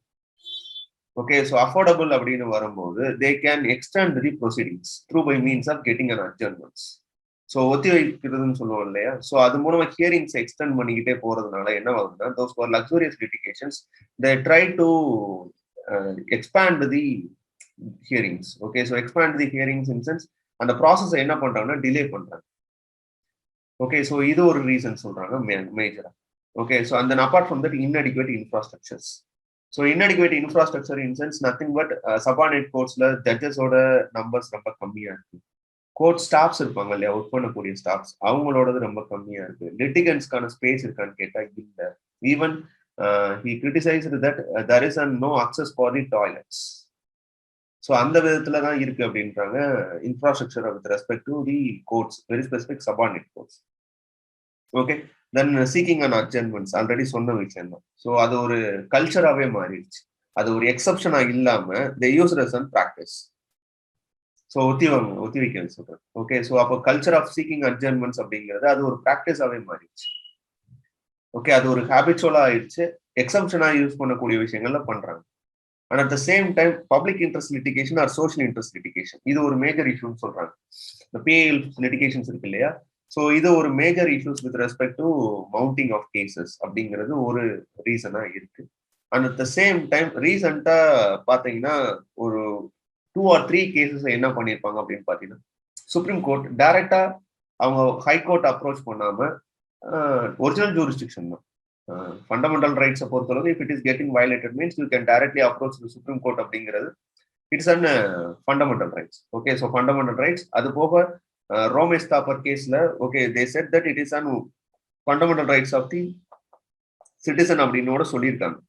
But ரீசெண்டா என்ன பண்றாங்க அப்படின்னு பாத்தீங்கன்னா to demotivated in sense nothing but some of the cases இருக்கும் இல்லையா, so directly if citizens reach the supreme court for their fundamental rights violation means they insisted that are they redirected that litigation to the high courts. So high கோர்ட்டுக்கும் அந்த writ ஜூரிஸ்டிக்ஷனுக்கான rights இருக்கு. Okay, so writ ஜூரிஸ்டிக்ஷனுக்கான rights எங்க இருக்குன்னு பாத்தீங்கன்னா high கோர்ட்டுக்கு இருக்கு, சுப்ரீம் கோர்ட்டுக்கு இருக்கு. சுப்ரீம் கோர்ட்டை டைரக்டா அப்ரோச் பண்ணலாமான்னா ஒரு சிட்டிசன்ஸ் பண்ணலாம். பட் ரீசெண்டா 1 or 2 கேசஸ் என்ன பண்ணாங்க அப்படின்னு பாத்தீங்கன்னா இந்த கேரளாவோட ஒரு sedition case. Okay, so Kerala ஒரு ஜேர்னலிஸ்டோட செடிஷன் கேஸ் என்ன பண்றாங்க, திருப்பி ரீடைரக்ட் பண்றாங்க to the high court. Okay, so first high court approach பண்ணிட்டு then you come to the supreme court அப்படின்றாங்க. ஸோ அப்ப என்ன ஆகுது அப்படின்னு பாத்தீங்கன்னா ஹை கோர்ட்டோட ஜூரிஸ்டிக்ஷனை மீறுற மாதிரி கிடையாது. பட் இருந்தாலும் என்ன பண்றாங்க அப்படின்னு பாத்தீங்கன்னா சுப்ரீம் கோர்ட்டை ரீச் பண்ணும்போது அப்ப அங்க என்ன ஆகுதுன்னா கேசஸ் மவுண்ட் ஆகிறதுக்கான சான்சஸ் இருக்கு. ஸோ அப்போ அது ஒரு ரீசனா சொல்றாங்க. In sense directly the approach the supreme court instead of approach the high court as a first choice. So first சாய்ஸா ஒரு ஹை கோர்ட் அப்ரோச் பண்ணாம சுப்ரீம் கோர்ட் அப்ரோச் பண்றதுனால அதனாலையும் கேசஸ் மவுண்ட் ஆகுது அப்படிங்கிற ஒரு இஷ்யூஸ் டிஸ்கஸ் பண்றாங்க. ஸோ இதெல்லாம் மேஜர் ரீசன்ஸ். ஸோ ரொம்ப ஜென்ரலா உங்களுக்கு எழுதணும் அப்படின்னா இது எழுதுனீங்கன்னா ஒரு வேளை எனக்கு எந்த பாயிண்ட்டும் மறந்துருச்சு, ஸோ எனக்கு இருக்கக்கூடிய விஷயங்கள் என்னன்னா லிமிட்டடா தான் பாயிண்ட் தெரியும் அப்படின்னா இது நம்மளால ஈஸியா எழுத முடியும். Who are all the stack holders involve in this process அப்படின்னு வரும்போது கவர்மெண்ட், லிட்டிகண்ட், கோர்ட்டு, பார் தான். ஸோ இது மூலமா என்ன பண்ணிட முடியும், என்னால சார்ட் அவுட் பண்ணிட முடியும். ஒரு பாயிண்ட் 2 பாயிண்ட் ஜென்ரேட் பண்ண முடியும். தென் வேகன்சிஸ் யூஸ்வலா இருக்கக்கூடிய விஷயங்கள் தான். தென் லக்ஸூரியஸ் லிட்டிகேஷன் ஒன்று, இந்த அட்ஜர்ன்மெண்ட்ஸ்னால ஆகக்கூடிய ஒன்று, இன்ஃப்ராஸ்ட்ரக்சர் டிலேனஸ் ஒன்று, then public interest litigation or social interest litigation ஒன்று. Then at the same time directly approach the Supreme Court for the violation of the fundamental rights instead of using a high court as a first choice. So இதெல்லாம் இதுல இருக்கக்கூடிய இஷ்யூஸா அவங்க discuss பண்றாங்க. Okay, so அப்ப reforms என்ன பண்ணலாம்? அப்ப reforms இந்த கோர்ட் ஆஃப் இந்த அப்பலேட் ஓகே வெரி ஸ்பெசிபிக் இந்த 69,000 கேசஸ் வித் சுப்ரீம் கோர்ட் அப்படிங்கிறது it seems to be highly questionable. Okay, so highly criticism. So அப்போ அதை எப்படி ஓவர் கம் பண்ணலாம் அப்படின்னா கிட்டத்தட்ட திருப்பி இதை ரீட்ரேட் பண்றாங்க. கிட்டத்தட்ட ஒரு 10 இயர்ஸ்க்கு முன்னாடி இந்த ப்ரொபோசல் அப்படின்னு சொல்றாங்க. But 124th 123rd law commission ரெக்கமெண்டேஷன்ல இதை பத்தி டிஸ்கஸ் பண்ணியிருப்பாங்க. நேஷனல் கோர்ட் ஆஃப் அப்பீல் அப்படிங்கிற ஒரு விஷயத்த ரிஃபார்மிங் தி சுப்ரீம் கோர்ட் அப்படின்னு வரும்போது 124th லா கமிஷன் ரெக்கமெண்டேஷன்ல இதை பத்தி ஒரு டிஸ்கஷன்ஸ் நடந்திருக்கு. பட் ப்ரொபோசலா வந்தது எப்பன்னு பாத்தீங்கன்னா ஒரு 11 இயர்ஸ்க்கு முன்னாடி ப்ரொபோசல்ஸா இருந்தது. ஸோ திருப்பி ரீட்ரேட் பண்றாங்க. யார் ரீசெண்டா ரீட்ரேட் பண்ணாருன்னா attorney general of India. So who is considered to be the first law officer of India. Okay, so attorney general அந்த day of 26th November, so constitution day இப்போ ரீசெண்டா செலிப்ரேட் பண்ணாங்க இல்லையா. ஸோ அதுல ஒவ்வொருத்தவங்களும் ஒவ்வொரு டிபேட் அண்ட் டிஸ்கஷன்ஸ் போகும்போது attorney general of India என்ன ப்ரொபோஸ் பண்ணாருன்னா we have to consider on the national court of appeal. So இந்த நேஷனல் கோர்ட் ஆஃப் அப்பீல் அப்படிங்கிற ஒரு ப்ரொவிஷன் நம்ம என்ன பண்ணணும்னா டிஸ்கஸ் பண்ணி அதை இம்ப்ளிமெண்ட் பண்றதுக்கான ப்ராக்ரஸ்ல நம்ம ஃபங்க்ஷன் பண்ணணும் in order to overcome the delayness of this cases are pending of cases. அப்போ first we should understand what is meant by national court of appeal. So national court of appeal அப்படிங்கிறது it is nothing but an intermediary court. Intermediary court அப்படிங்கிறது நான் சொன்னும் போது subordinate integrated ஜுடிஷியரின்னு சொன்னா so supreme court, high court இந்த 2 தான் சொன்னேன். ஓகே, இதுக்கப்புறம் டிஸ்ட்ரிக்ட் கோர்ட் சொன்னேன். இது ஒரு இன்டகிரேட்டட் ஜுடிஷியல் சிஸ்டம். இந்த இன்டகிரேட்டட் ஜுடிஷியல் சிஸ்டத்துல இவங்க என்ன பண்றாங்கன்னா இந்த சுப்ரீம் கோர்ட்டுக்கும் ஹை கோர்ட்டுக்கும் நடுவுல ஒரு இன்டர்மீடியட் கோர்ட்டை ஒன்று கிரியேட் பண்றாங்க. இந்த இன்டர்மீடியட் கோர்ட்டோட ரோல் என்ன அப்படின்னு பார்த்தா இதை எதை டிஸ்கஸ் பண்றதுக்கு அப்படின்னு பாத்தீங்கன்னா இந்த அப்பீல்னு சொல்றோம் இல்லையா, அப்பலேட் ஜூரிஸ்டிக்ஷன் சொல்றோம் இல்லையா, வரக்கூடிய அப்பீல் கேசஸ். ஓகே, ஸோ ரீகன்சிடரேஷன்ஸ்க்காண்டி வரக்கூடிய கேசஸ் இருக்கு இல்லையா, அதை டிஸ்கஸ் பண்றதுக்கான ஒரு பிளாட்ஃபார்மா ஒரு ஃபோரமா எதை யூஸ் பண்ண சொல்றாங்கன்னா இந்த நேஷனல் கோர்ட் ஆஃப் அப்பீல். அப்ப இந்த நேஷனல் கோர்ட் ஆஃப் அப்பீல எங்க பிக்ஸ் பண்ணலாம் அப்படின்னா 4 regionsல பிக்ஸ் பண்ண சொல்றாங்க. One is in Chennai, another one is in Calcutta, another one is in Mumbai, and another one is in North Eastern or some other states. Okay, so ஒரு 4 பிளேசஸ்ல என்ன plan பண்றாங்க அப்படின்னு பாத்தீங்கன்னா ஒரு 15 judges strength. ஓகே, 15 judges strengthோட என்ன try பண்றாங்க அப்படின்னு பாத்தீங்கன்னா ஒரு அப்பலேட் கோர்ட் ஒன்று கிரியேட் பண்ணணும். So in between Supreme Court and High Court. அதனாலதான் சொல்றேன் it is act as a court of appeal with 15 judges in 4 regions of the country. Each act as an intermediate appellate court. Intermediate appellate court in sense nothing but in between state high courts and the Supreme Court. இந்த 2 கோர்ட்டுக்கு நடுவில் இருக்கக்கூடிய ஒரு appellate கோர்ட்டா எது function ஆகுது அப்படின்னு பாத்தீங்கன்னா இந்த national court of appeal function ஆகுது. அப்ப இந்த கோர்ட் எதை டிஸ்கஸ் பண்ண போகுது, இந்த கோர்ட் எந்த கேஸை டீல் பண்ணும் அப்படின்னு பாத்தீங்கன்னா, ஹைகோர்ட்ல இருந்து வரக்கூடிய அப்பீல் கேசஸ் இருக்கும் இல்லையா, ஸ்பெஷல் லீவ் மூலமா. ஸோ அது மூலமா இருக்கக்கூடிய civil cases, criminal cases, revenue, matrimonial and labour law cases. So அப்ப யூஸ்வலா என்ன அப்படின்னு பாத்தீங்கன்னா, மோஸ்ட் ஆஃப் த கேசஸ் எது பேஸ் பண்ணி வருதுன்னா இந்த பேசிஸ்ல தான் வருது. Civil cases, criminal cases, revenue cases, matrimonial and labour cases. Rest of the cases அப்படின்னு வரும்போது இந்த கான்ஸ்டியூஷன் அண்ட் பப்ளிக் லான்னு சொல்லுவோம் இல்லையா, anything with respect to constitutional violation or anything with respect to fundamental rights violation, இந்த மாதிரி கேசஸ்லாம் இருக்கும் இல்லையா, அதெல்லாம் சுப்ரீம் கோர்ட் டீல் பண்ணிக்கிறது அஸ் அன் அப்பெக்ஸ் கோர்ட். இந்த அப்பீல்ல வரக்கூடிய ஹைகோர்ட் கேசஸ் இருக்குல்ல, ரொம்ப சிம்பிள், இது உங்களால மெமரைஸ் பண்ண முடியாட்டினாலும் other then constitution and public laws, அவ்வளவுதான். Other than constitution and public laws, if anything come for an appeal to the Supreme Court from the High Court, it should be discussed or dealt by the National Court of Appeal. So இந்த National Court of Appeal என்னவா இருக்கு அப்படின்னு பாத்தீங்கன்னா, ஒரு intermediate incense இடையில இருக்கு. Okay, இடையில என்ன பண்றாங்க அப்படின்னு பாத்தீங்கன்னா, ஒரு பிரேக் ஒன்று கிரியேட் பண்றாங்க, தட் இஸ் டீசென்ட்ரலைசேஷன். அதனாலதான் இங்க டீசென்ட்ரலைசேஷன் ஃபங்க்ஷன் சொல்றேன். ஸோ சுப்ரீம் கோர்ட் என்ன பண்ணுது, அதோட பவர் என்ன பண்ணி கொடுக்குதுன்னா டீசென்ட்ரலைஸ் பண்ணி கொடுக்குது. டீசென்ட்ரலைஸ் பண்ணி இந்த நேஷனல் கோர்ட் ஆஃப் அப்பீல் இருக்கு இல்லையா, இதுதான் ஃபைனல் கோர்ட். அப்ப இங்க ஒரு வேர்டிக்ட் வந்து இதை திருப்பி நம்ம சுப்ரீம் கோர்ட்டுக்கு போக முடியுமான்னு கேட்டா இல்ல, அவ்வளவுதான். இந்த கேசஸ்ல civil, criminal and revenue, matrimonial and labour cases சொல்றேன் இல்லையா, இதுல கொடுக்கக்கூடிய ஜட்மெண்ட் ஹைகோர்ட் கொடுக்குதுன்னு வச்சுக்கோங்க. இதை லீவ் பெட்டிஷன் மூலமா என்ன பண்றோம் அப்படின்னு பாத்தீங்கன்னா, ஸ்பெஷல் லீவ் பெட்டிஷன் மூலமா நம்ம எங்க எடுத்து வரோம், சுப்ரீம் கோர்ட்டுக்கு எடுத்து வரோம். இதுக்கு இடையில நம்ம என்ன பண்றோம் அப்படின்னு பாத்தீங்கன்னா, இடையில ஒரு கோர்ட்டை கொண்டு வரோம், அது நேஷனல் கோர்ட் ஆஃப் அப்பீல். இந்த நேஷனல் கோர்ட் ஆஃப் அப்பீல் என்ன பண்ணுது அப்படின்னு பாத்தீங்கன்னா, இந்த கேசஸை டிஸ்கஸ் பண்ணுது. அப்ப இந்த கேஸை டிஸ்கஸ் பண்ணக்கூடிய ஃபைனல் கோர்ட் எதுன்னு பாத்தீங்கன்னா இந்த நேஷனல் கோர்ட் ஆஃப் அப்பீல். சரி, இது கொடுக்குற வேர்டிக்ட்டை நம்ம அடுத்து எடுத்துட்டு போய் சுப்ரீம் கோர்ட்ல கொண்டு போக முடியுமானா முடியாது. இதுதான் ஃபைனல் கோர்ட். பட் இந்த கான்ஸ்டியூஷனல் கொஸ்டின்ஸ், ஃபண்டமெண்டல் ரைட்ஸோட கொஸ்டின்ஸ் இருக்கு இல்லையா, அது எல்லாமே எது டிஸ்கஸ் பண்ணிக்கணும்னு பாத்தீங்கன்னா அப்பெக்ஸ் கோர்ட்டா சுப்ரீம் கோர்ட் டிஸ்கஸ் பண்ணிக்கணும்.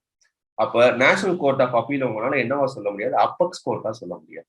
இன்சென்ஸ் அதுதான் உச்சக்கட்ட கோர்ட்டான்னு கேட்டா இல்ல, அது உச்சக்கட்ட கோர்ட்டு தான். ஆனா எந்த கேசஸ்லன்னா civil, criminal, revenue, matrimonial and labour laws. அப்ப அது ஒரு தனி செக்ஷனா போயிடும், இது ஒரு தனி செக்ஷனா போயிடும். அப்ப இவங்களுக்கான கான்ஸ்டியூஷன்ல என்ன கிடைக்கும் பாத்தீங்கன்னா, ஒரு ஃபங்க்ஷன் ஃப்ரீயா ஃபங்க்ஷன் பண்ண முடியும் வித்வுட் பெண்டிங் ஆஃப் கேசஸ். இருக்கக்கூடிய ஸ்ட்ரென்த்தை வச்சுக்கிட்டு they can able to exercise the delivery of justice with an easy and efficient manner. So அப்ப அதுக்கு என்ன தேவைப்படுதுன்னா ரெக்வயர்ட் கான்ஸ்டியூஷன் அமெண்ட்மெண்ட் ஆக்ட் தேவைப்படுது. ஏன்னா ஆர்டிகல் 131, 133, 136, 132 இதெல்லாம் பார்த்தோம். ஓகே, இதெல்லாமே appellate jurisdiction of supreme court discuss பண்ணக்கூடிய விஷயங்கள் தான் வச்சுக்கோங்க. அப்ப நீங்க சேஞ்சஸ் கொண்டு வரணும்னா கான்ஸ்டியூஷன் அமெண்ட்மெண்ட் ஆக்ட் கொண்டு வரும். அப்ப நேஷனல் கோர்ட் ஆஃப் அப்பீல்ங்கிறது ஒரு சுப்ரீம் கோர்ட்டுக்கும் ஒரு ஹை கோர்ட்டுக்கும் நடுவில் இருக்கக்கூடிய ஒரு இன்டர்மீடியட் கோர்ட். இந்த இன்டர்மீடியட் கோர்ட் டிஸ்கஸ் பண்ணக்கூடிய கேசஸ் என்னன்னு பார்த்தா, ஹை கோர்ட்ல இருந்து வரக்கூடிய ஸ்பெஷல் லீவ் மூலமா வரக்கூடிய அப்பீல் கேசஸ். ஸோ இந்த appeal cases like civil, criminal, revenue, matrimonial and labour laws, இதை பூரா டிஸ்கஸ் பண்ணக்கூடிய ஒரு ஃபைனல் கோர்ட்டா national court of appeal function ஆகும். இந்த சுப்ரீம் கோர்ட் இருக்கு இல்லையா, இந்த சுப்ரீம் கோர்ட் எதை ஃபங்க்ஷன் பண்ணும் அப்படின்னு பாத்தீங்கன்னா, constitutional cases, fundamental rights cases எல்லாத்தையுமே இது என்ன பண்ணா டிஸ்கஸ் பண்ணும். அப்ப இது மூலமா என்ன சார்ட் அவுட் பண்ண ட்ரை பண்றாங்கன்னா, ஜுடிஷியரியோட சுப்ரீம் கோர்ட்ல இருக்கக்கூடிய பெண்டிங் ஆஃப் கேசஸை சார்ட் அவுட் பண்றதுக்கான பிளான் பண்றாங்க. ஓகே, இது போக சர்டன் ரிஃபார்ம்ஸ் நம்ம அடுத்து பண்ணி தான் ஆகணும். ஸோ அது என்னங்கிறது பின்னாடி பார்க்கலாம். ஓகே, ஸோ அப்போ பெனிஃபிட்ஸ் என்ன அப்படின்னு வரும்போது ரொம்ப simple. Supreme court will focus on the constitutional matters, அவ்வளவுதான். So constitutional matters, fundamental rights, death sentence, இந்த மாதிரி கேசஸ்ல ரொம்ப கிளியரா வைட் ஃபோக்கஸா கொடுக்க முடியாது. ஸோ எஃபெக்டிவா அவங்களால டெலிவரி ஆஃப் சர்வீசஸ் பண்ண முடியும் அப்படின்றாங்க. Okay, and at the same time they can able to read the cases very clearly, very leisurely, very patiently and give an effective judgments. Okay, better judgments அவங்களால facilitate பண்ண முடியும் அப்படின்னு சொல்றாங்க. அது போக இந்த நேஷனல் கோர்ட் ஆஃப் அப்பீல்னு சொல்றோம் இல்லையா, Chennai, Mumbai, Kolkata and other north eastern states நீங்க பிக்ஸ் பண்ணும்போது அங்கிருந்து வரக்கூடிய பர்சன்ஸ் இருப்பாங்க இல்லையா ஃபார் தி அப்பீல். ஸோ அவங்களுக்கு என்ன ஆகும் அப்படின்னு பார்த்தீங்கன்னா, இது ஒரு எஃபெக்டிவான ஒரு சிஸ்டமா இருக்கும். இன்சென்ஸ் அவங்களுக்கு ஆகக்கூடிய கேசஸ்க்கான காஸ்ட், அவங்களுக்கு யூஸ் ஆகக்கூடிய எக்ஸ்பெண்டிச்சர்ஸ், இதெல்லாம் என்ன ஆகும்னா ரெடியூஸ் ஆகும். அப்ப நீங்க என்ன பண்றீங்கன்னா, பவரை டீசென்ட்ரலைஸ் பண்றது மூலமா பீப்புளுக்கான அக்சஸை நீங்க அதிகப்படுத்துறீங்க. ஓகே, ஸோ அப்போ ஹார்ட்ஷிப்ஸ் டு லிட்டிகன்ட் என்ன பண்ணலாம்னா, you try to overcome it. And at the same time நம்ம ஆல்ரெடி சொன்ன மாதிரி கான்ஸ்டியூஷனோட article 39A, it is the role of the state to ensure justice for the all with free legal services அப்படிங்கிறதான objectives of the article 39A. So அதை நம்மளால ensure பண்ண முடியும். So these are all the benefits with respect to National Court of Appeal. So okay, so அப்போ இது okay. So இது மாதிரி அப்போ கம்பேரிட்டிவ் கான்ஸ்டியூஷன் நான் ஒன்று சொல்லிட்டேன். இதோட நம்ம சேர்த்து பார்க்க போகிறது கம்பேரிட்டிவ் கான்ஸ்டியூஷன். ஒன்று நம்ம சுப்ரீம் கோர்ட்டோட ரோல் பார்க்கும்போது பார்த்தோம். இதே மாதிரி செட்டப்ல வேற எங்கேயாச்சும் கோர்ட் ஃபங்க்ஷன் ஆகிட்டு இருக்கா? இந்த கோர்ட் ஆஃப் அப்பீல்ங்கிற மாதிரி சிஸ்டத்திலேயே வேற எங்கேயாச்சும் இதே மாதிரி சிஸ்டம் ஃபங்க்ஷன் ஆகிட்டு இருக்கா அப்படின்னு பார்த்தீங்கன்னா, some of the countries following these type of court of appeal like cases. So அப்போ என்ன இருக்கு அப்படின்னு பார்த்தீங்கன்னா, 2014 அயர்லாண்ட்ல இன்ட்ரடியூஸ் பண்ணாங்க நியூ கோர்ட் ஆஃப் அப்பீல் அப்படிங்கிறத. அவங்க என்ன பண்ணிருக்காங்க அப்படின்னு பாத்தீங்கன்னா, both civil and criminal cases discuss பண்றது ஹை கோர்ட் அண்ட் சர்க்கியூட் கோர்ட்ல இருந்து. ஓகே, ஸோ அதே மாதிரி சவுத் ஆப்பிரிக்காலையும் என்ன இருக்கு அப்படின்னு பாத்தீங்கன்னா, 1996 they are having an appellate division. இந்த அப்பலேட் டிவிஷன் எதை டீல் பண்ணணும்னா, இப்ப நம்ம பார்த்தோம் இல்லையா, civil cases, criminal cases, matrimonial cases, இதை டிஸ்கஸ் பண்ணோம். இந்த சுப்ரீம் கோர்ட்டா இருக்கு இல்லையா, ஸோ அது என்ன பண்ணணும்னா, இது செகண்ட் கோர்ட். எதுக்கு அடுத்துனா கான்ஸ்டியூஷன் கோர்ட். அப்ப நமக்கும் என்னவா இருக்குன்னு பாத்தீங்கன்னா, சுப்ரீம் கோர்ட் தான் அபெக்ஸ் கோர்ட். இந்த நேஷனல் கோர்ட் ஆஃப் அப்பீல்னு சொல்றோம் இல்லையா, இது செகண்ட் கோர்ட் ஆஃப் ஃபங்க்ஷன். அதே மாதிரி இங்கிலாந்துல இருக்கக்கூடிய இங்கிலாந்துலயும் சரி, அங்கேயும் ஹையஸ்ட் கோர்ட் எதுன்னு பாத்தீங்கன்னா, இந்த கோர்ட் ஆஃப் அப்பீலுக்கு மேல யார் இருக்கான்னு பாத்தீங்கன்னா, United Kingdom of court. So that is Supreme Court இருக்கு. அப்ப த்ரூ அவுட் தி வேர்ல்ட் கண்ட்ரீஸ்ல என்ன பண்றாங்கன்னா, இது ஒரு பெஸ்ட் ப்ராக்டிசஸ் அடாப்ட் பண்ணிக்கிட்டு தான் இருக்காங்க. ஸோ நம்மளும் அடாப்ட் பண்ணலாம் அப்படிங்கிற ஒரு ஜஸ்டிபிகேஷனுக்காகவும், இல்ல கம்பேரிட்டிவா கேட்கறாங்க அப்படிங்கிற பட்சத்துல நம்ம அட்ரஸ் பண்றதுக்காண்டி இந்த கம்பேரிட்டிவ் கான்ஸ்டியூஷன்ல இந்த பாயிண்ட்ஸ் நம்ம யூஸ் பண்ண முடியும். ஸோ இதெல்லாம் நீங்க அட்ரஸ் பண்ணும்போது உங்களோட மெயின்ஸ் பாயிண்ட் இன்னும் ஜஸ்டிஃபிகேஷன் கிடைக்கும், இன்னும் வேலிடா இருக்கும். ஓகே, ஸோ இதோட முடிச்சிடலாமா? அப்போ ஜுடிஷியல் ரிஃபார்ம்ஸ் முடிஞ்சிருச்சான்னு கேட்டா இல்ல. இதுக்கப்புறம் நம்ம இதோட சேர்த்து பேரலா சில ரிஃபார்ம்ஸும் பண்ண வேண்டியது இருக்கும். இது உங்களுக்கு ஒரு ஸ்டார்ட் பாயிண்ட் மாதிரி. என்ன அப்படின்னா, எங்க அடுத்து வரக்கூடிய விஷயத்திலையும் நீங்க அட்ரஸ் பண்ணிக்கலாம் இந்த இஷ்யூஸ். அப்போ அதர் ரிஃபார்ம்ஸ் என்ன பண்ணணும் அப்படின்னா, ஆல்ரெடி இன்சிஸ்ட் பண்ணி கொடுக்கக்கூடிய இந்தியன் ஆல் இந்தியா ஜுடிஷியல் சர்வீஸை நீங்க இம்ப்ளிமெண்ட் பண்ணணும். ஏன்னா கிட்டத்தட்ட 400 வேகன்சிஸ் இன் ஹை கோர்ட் சொன்னோம், 5000 cases in 5,000 vacancies in subordinate court and district court சொன்னோம் இல்லையா. ஸோ அதெல்லாம் எப்படி ஃபுல்ஃபில் பண்ணலாம்னா, ஆல் இந்தியா ஜுடிஷியல் சர்வீசஸ் மூலமா ஃபில் பண்ண முடியும். அப்போ அது ஒரு ரிஃபார்ம் எஃபெக்டிவா பண்ணணும் அப்படின்னா. தென் ரிட்டையர்ட் ஜட்ஜஸ் நீங்க என்ன பண்ணலாம், எஃபெக்டிவா யூஸ் பண்ணலாம். ஏன்னா ஒரு ஒரு ஜட்ஜஸ் அப்பாயின்மெண்ட்ல தான் இவ்வளவு டிலேனஸ் இருக்கு. ஓகே, ஸோ கொலிஜியம் சிஸ்டத்துல இருந்து லா மினிஸ்ட்ரி டு ஹோம் மினிஸ்ட்ரில இருந்து பிரைம் மினிஸ்டர்ல இருந்து திருப்பி லா மினிஸ்ட்ரி, அதுக்கப்புறம் அப்ரூவல் ஆகி பிரசிடென்ட் சைன் பண்ணி ஒரு ஒரு அப்பாயின்மெண்ட் ஆஃப் ஜட்ஜஸ் போறதுக்கு கிட்டத்தட்ட 6 months to 8 months ஆவரேஜ் ஆகுதுன்றாங்க. It takes even 1 or 2 years கூட ஆகுதுன்னு சொல்றாங்க.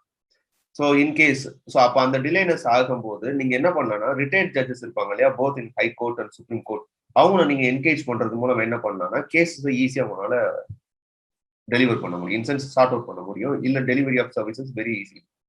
தென் இந்த மெமரண்டம் ஆஃப் ப்ரொசீஜர் அப்படிங்கிறது ஒரு சென்ட்ரல் கவர்மெண்ட்டுக்கும் ஒரு சுப்ரீம் கோர்ட்டுக்கு இருக்கக்கூடிய ஒரு எம்ஓயு மாதிரி வச்சுக்கோங்களேன், மெமரண்டம் ஆஃப் அண்டர்ஸ்டாண்டிங் மாதிரி. இதுல என்ன இருக்கும் அப்படின்னு பாத்தீங்கன்னா, நத்திங் பட் ரெண்டு பேத்துக்குள்ள ஒரு பரஸ்பரம் இன்சென்ஸ் ஒரு ஒரு ஒரு ஒரு அமிக்கபிள் சுச்சுவேஷனை கிரியேட் பண்ணக்கூடிய விஷயங்கள் தான். இன்சென்ஸ் ஒரு காம்ப்ரமைஸான விஷயங்கள். இன்சென்ஸ் எதுக்கு அப்புறம் இன்ட்ரடியூஸ் பண்ணதுன்னா, அந்த நேஷனல் ஜுடிஷியல் அப்பாயின்மெண்ட் கமிஷன் ஒன்று இன்ட்ரடியூஸ் பண்ணியிருந்தாங்க. அதை நல் அண்ட் வாய்டுன்னு சொல்லி ஜுடிஷியரி பண்ணதுக்கு அப்புறம் மெமரண்டம் ஆஃப் ப்ரொசீஜருங்கிறது இந்த சுப்ரீம் கோர்ட்டுக்கு கவர்மெண்ட்டுக்கு என்ன பண்ணாங்கன்னா, ஒரு ஒரு ஒரு அமிக்கபிள் சுச்சுவேஷனை கிரியேட் பண்றதுக்காண்டி ஒரு அக்ரிமெண்ட் ஒன்று பண்ணாங்க. இந்த அக்ரிமெண்ட்ல என்னன்னா, எவ்வளவு குயிக்கா சுப்ரீம் கோர்ட் ஜட்ஜஸ் அப்பாயிண்ட் பண்ண முடியுமோ அவ்வளவு குயிக்கா அப்பாயிண்ட் பண்ண முடியும் அப்படிங்கிறதுக்கான இந்த ப்ரொசீஜர் தான் இந்த மெமரண்டம் ஆஃப் ப்ரொசீஜர். இதை நம்ம என்ன பண்ணிருக்கோம்னா, லெட்டர் அண்ட் ஸ்பிரிட்டா ஃபாலோ பண்ணணும். இன்சென்ஸ் எஃபிஷியன்டா இதை அட்ரஸ் பண்ணா சால்வ் ஆகும் அப்படிங்கிறது சும்மா ஒரு ஸ்டாக் பாயிண்ட் அவ்வளவு. அது போக நீங்க என்ன கிரியேட் பண்ணணும்னா, ஸ்பெஷல் கோர்ட்ஸ் கிரியேட் பண்ணணும். ஸ்பெஷல் கோர்ட்ஸ் லைக் இப்போ ஃபார் எக்ஸாம்பிள் இப்போ எம்எல்ஏ எம்பிஸோட கிரிமினல் மேட்டர்ஸ் இருக்கு இல்லையா, இதெல்லாம் டிஸ்கஸ் பண்றதுக்கு ஒரு ஸ்பெஷல் கோர்ட்ஸ் ஒன்று கிரியேட் பண்ண சொல்லி டிமாண்ட் பண்ணிக்கிட்டே இருக்கும். ஸோ அதெல்லாம் கிரியேட் பண்ணும்போது என்னன்னா, இன்னும் டெலிவரி ஆஃப் சர்வீசஸ் எஃபெக்டிவா நடக்கும். At the same time infrastructure டெவலப்மெண்ட்டை நீங்க டெவலப் பண்றதுனால என்ன ஆகும் அப்படின்னு பாத்தீங்கன்னா, டெலிவரி ஆஃப் சர்வீசஸ் கிடைக்கும். ஸோ இந்த இடத்துல உங்களுக்கு ஒரு நான் ஹிண்ட் கொடுத்துருக்கேன். ஓகே, இந்த டேட்டாவை வச்சுக்கோங்க. ஏன்னா இந்த strength then other then that இங்க இருந்து பார்த்தா தெரியும். பியூரிஃபைடு ட்ரிங்கிங் வாட்டர் ஃபெசிலிட்டி எவ்வளவு இருக்குன்னா, ஒன்லி 54% ஆஃப் கோர்ட்ல தான் இருக்கு. மெடிக்கல் ஃபெசிலிட்டிஸ் எவ்வளவு இருக்குன்னா 5% ஆஃப் கோர்ட்ல தான் இருக்கு. ஓகே, செப்பரேட் லேடிஸ் டாய்லெட்ஸ் இருக்கு இல்லையா, அது வெறும் 26% ஆஃப் கோர்ட்ல தான் இருக்கு. அப்ப இதெல்லாம் டேட்டாஸ் எதுக்குன்னு பாத்தீங்கன்னா, இந்த இன்ஃப்ராஸ்ட்ரக்சர். ஏன்னா அது ஒரு டிபேட்ல இருக்கு, தனியா அதை ஒரு டாபிக்கா கூட அவங்க எடுத்து பேசலாம், ஒரு கொஸ்டினை ட்ரிகர் பண்ணலாம். ஸோ அந்த ஒரு கன்சிடரேஷன் காண்டி சொல்றேன், இதை நீங்க யூஸ் பண்ணிக்கலாம் பாயிண்ட்ஸ். தென் அது போக 125th லா கமிஷன் ரெக்கமெண்டேஷன் இன்னொரு ரெக்கமெண்டேஷன் சொல்லுது. இப்ப நம்ம பார்த்தது வந்து வெர்டிகல் டீசென்ட்ரலைசேஷன், கரெக்டா? வெர்டிகல் டீசென்ட்ரலைசேஷன் இன் சுப்ரீம் கோர்ட்ல இருக்கக்கூடிய ஒன் ஆஃப் த பவரை என்ன பண்றாங்கன்னா, நேஷனல் கோர்ட் ஆஃப் அப்பீலுக்கு வந்து டீசென்ட்ரலைஸ் பண்ணி கொடுக்குறாங்க அந்த பவரை. ஓகே, இது வெர்டிகல் டீசென்ட்ரலைசேஷன் சொல்லுவாங்க. இன்னொரு ப்ராசஸ் என்ன சொல்லுதுன்னா 125th law commission recommendation horizontal decentralisation பண்ணுங்கன்னு சொல்றாங்க. ஹரிசாண்டல் டீசென்ட்ரலைசேஷன் அப்படிங்கிறது இப்ப இருக்கக்கூடிய இந்த சுப்ரீம் கோர்ட் இருக்கு இல்லையா, இதை ரெண்டா டிவைட் பண்ணுவோம். ரெண்டா டிவைட் பண்ணி கான்ஸ்டிடியூஷனல் டிவிஷன் சொல்லி தனியா ஒரு பாடி, அது கான்ஸ்டிடியூஷன் டிவிஷன் எதை பத்தி டிஸ்கஸ் பண்ணோம்னா நம்ம பார்க்கக்கூடிய அந்த கான்ஸ்டிடியூஷனல் லாஸ், ஃபண்டமெண்டல் ரைட்ஸ் இதை மட்டும் டிஸ்கஸ் பண்ணக்கூடியதுக்கு ஒரு இன்ஸ்டிடியூஷன். லீகல் டிவிஷன் அப்படிங்கிறது இந்த மேட்டர்ஸை டிஸ்கஸ் பண்ணக்கூடிய ஒரு பாடி. எதுனா with respect to civil cases, criminal cases, appeal cases இருக்கு இல்லையா, இதை டிஸ்கஸ் பண்றது. இது ஹரிசாண்டல் டிஸ்ட்ரிபியூஷன் ஆர் டீசென்ட்ரலைசேஷன். இந்த மாதிரி பண்ணலாம்னு சொல்லி 125th லா கமிஷன் ரெக்கமெண்டேஷன் ஒரு ரெக்கமெண்டேஷன் கொடுக்குறாங்க. அது போக இன்னொன்று என்ன சொல்றாங்கன்னா 125th law commission recommendation written ஆர்குமெண்ட்ஸை அதிகப்படுத்திட்டு ஓரல் ஆர்குமெண்ட்ஸ் என்ன பண்ணுங்க, மினிமைஸ் பண்ணுங்கன்னு சொல்றாங்க. அது மூலமாவே என்னன்னா கோர்ட்டோட டைமிங்ஸ் அண்ட் ஹியரிங்ஸை நம்மளால ஸ்ட்ரீம்லைன் பண்ண முடியும். அது மூலமாவே எஃபிஷியன்டா டெலிவரி ஆஃப் சர்வீசஸ் ப்ரொவைட் பண்ண முடியும் அப்படிங்கிறது அவங்களோட ஆர்குமெண்டா இருக்கு. So you can use this point also. So 125th law commission recommendation கொடுக்குற இந்த பாயிண்ட்டையும் உங்களால என்ன பண்ண முடியும்னா you can use this point. So இதுதான் ஓவராலா வித் ரெஸ்பெக்ட் டு நம்ம நேஷனல் கோர்ட் ஆஃப் அப்பீல் பார்த்தோம். ஸோ அதுக்கு முன்னாடி பேசிக்ஸா என்ன பார்த்தோம் அப்படின்னு பார்த்தீங்கன்னா சுப்ரீம் கோர்ட்டோட ரூல், அதோட ஜூரிஸ்டிக்ஷன், இருக்கக்கூடிய இஷ்யூஸ் என்ன, ஸோ அந்த இஷ்யூஸை சார்ட் அவுட் பண்றதுக்கு என்னெல்லாம் மெஷர்ஸ் நம்ம பண்ணோம், அந்த மெஷர்ஸ் பண்ணாலும் எவ்வளோ டிலே ஆஃப் பெண்டிங் கேசஸ் இருக்கு, இந்த பெண்டிங் ஆஃப் கேசஸை சார்ட் அவுட் பண்றதுக்கு நேஷனல் கோர்ட் ஆஃப் அப்பீல் எந்த லெவலில் சப்போர்ட் பண்ணுது, இந்த national court of Appeal support பண்ணக்கூடிய பெனிஃபிட்ஸ் என்ன, then very other constitutional bodies இதை பத்தி பேசியிருக்காங்களா, இன்சென்ஸ் கம்பேரிட்டிவா வேற கண்ட்ரிஸ் இந்த மாதிரி கோர்ட் ஆஃப் அப்பீல் எதுனாலும் ஃபார்ம் பண்ணியிருக்காங்கன்னு கேட்டா பண்ணியிருக்காங்க. Like Ireland, South Africa, England இவங்கலாம். ஸோ அதுக்கப்புறம் வேற என்ன ரிஃபார்ம்ஸ் இதோட சேர்ந்து அட்டாச் பண்ணணும் அப்படிங்கிற விஷயங்கள் தான் பார்த்தோம் இல்லையா. ஸோ இதுதான் ஓவராலா இந்த கேஸ் பொறுத்தளவுக்கு. இன்சென்ஸ் ஜுடிஷியல் ரிஃபார்ம்ஸ்ல நேஷனல் கோர்ட் ஆஃப் அப்பீல் அப்படின்னு வரும்போது இதை தாண்டி கொஸ்டின்ஸ் மெயின்ஸ் பெர்ஸ்பெக்டிவ்லயோ பிலிம்ஸ் பெர்ஸ்பெக்டிவ்லயோ வர்றதுக்கான பாசிபிலிட்டிஸ் கிடையாது. Okay, so within this I am going to wind up this session. Thank you.